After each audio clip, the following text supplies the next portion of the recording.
What we have here is the new slave cylinder throwout bearing put on, and we took the spring all the way off and we seated it all the way to the end. And then we put a flat piece right here and then measured to the base of the transmission itself, which the base of the transmission itself is also the same point of this bell housing here. So what you need to do is measure from here to the fingers of the pressure plate itself and measure from the base of the throwout bearing to the base of the transmission itself. Take those two numbers, subtract them.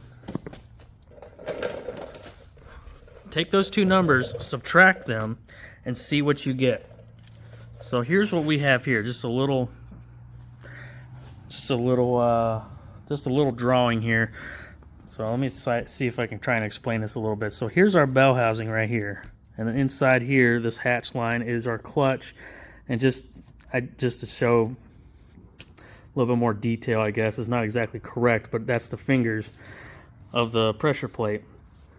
So our number from the edge of the belt, the outside face of the bell housing inside, was 2.234 inches. Then also from the same distance from the edge of the transmission, which is also the outside face of the transmission, which is also the outside face of the bell housing, it's the same distance. And that distance was, or it's the same point. So that distance was 1.925. With those two numbers, you subtract them. So we had 2.234 minus 1.925, and that gave us 0.309 inches. So that's a little bit more than what we need. The gap required is about 1/8 of an inch to a little bit more, maybe 3/16 or so. That's definitely over. So what we need to do is grab a shim to stick behind our slave cylinder throwout bearing, and we had one that our shim size was 0.12, which is about almost 1/8 of an inch. So with that being said, here's a shim right there that just goes right behind there. So we took our gap pre-shim, 0.309 minus the shim, and that gave us 0.189, and that is perfectly fine. We are in spec, we're in tolerance. Hope you get that, hope you understand that. It's a little difficult. You gotta spend some time and make sure you have a caliper gauge. That's all I can say about that. Is that what you gotta say? He's got it.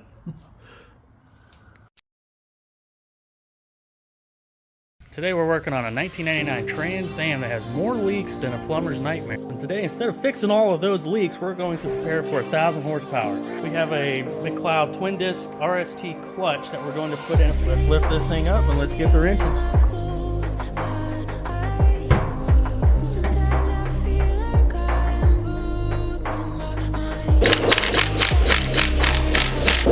It should be. It should be hand tight. There we go. Just gonna take it off. I guess it's coming off. It fall down. Oh no. What? Feel up there. Just put your hand up there. You feel it? No. Okay, good, because there's nothing. Damn it. I had a feeling that was coming too. Oh, the clutch is red. You know what that means? A cloud or a ram? No, that means we got a lot of horsepower in there already.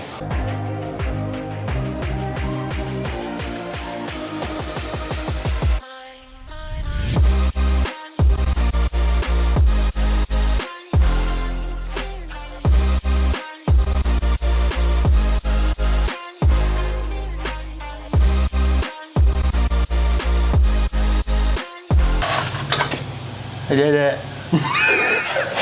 Yep, all on the inside. The remaining seal, toast. Oh yeah.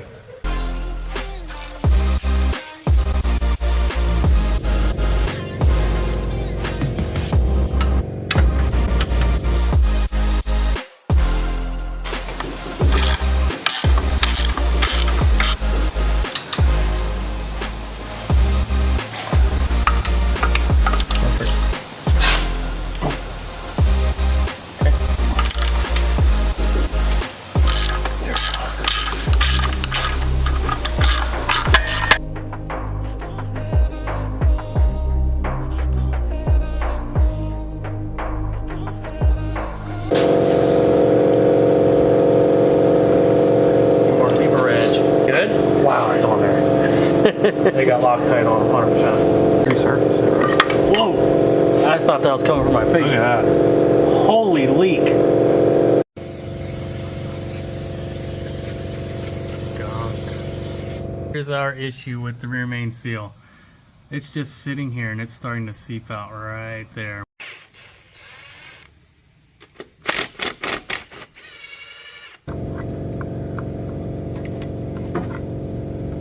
I could do this good. The trick to brake clean is just to use the whole can at one time.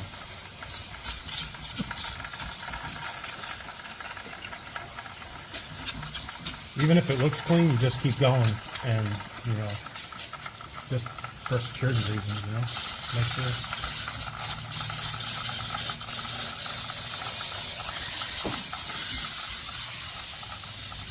And like now that the air, you know, there's no more in there, the air is kind of like helping dry it. You know, definitely waste the whole can for sure.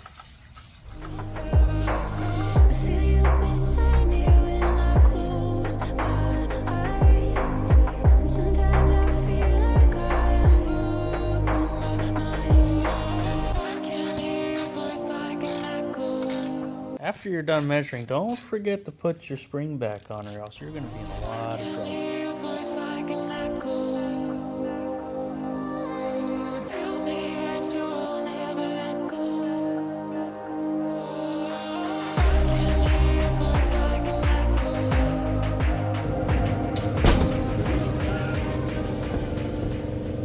Alright, so here we are. We got the transmission all in. I see a lot of people on the forums asking, my transmission's stuck, it won't go in, can't get it to go in. Well, what we had to do, ours would not go in. It would go into probably about an inch or so. And then we had to actually get a couple longer bolts. I know you're not supposed to do that, but that's what we had to do. We got a couple longer bolts here. I think they're size, oh, what size were they? Where's your little thing at? Extra bolts, there it is right here. There you go. The size is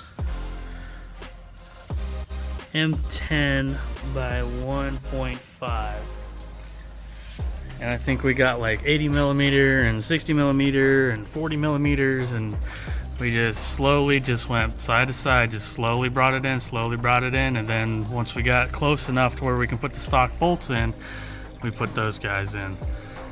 And in the process, I think we lost a couple bolts, so we had to replace 2 of them, or one may have been missing already. I don't remember. But that's that. It's all buttoned up in there.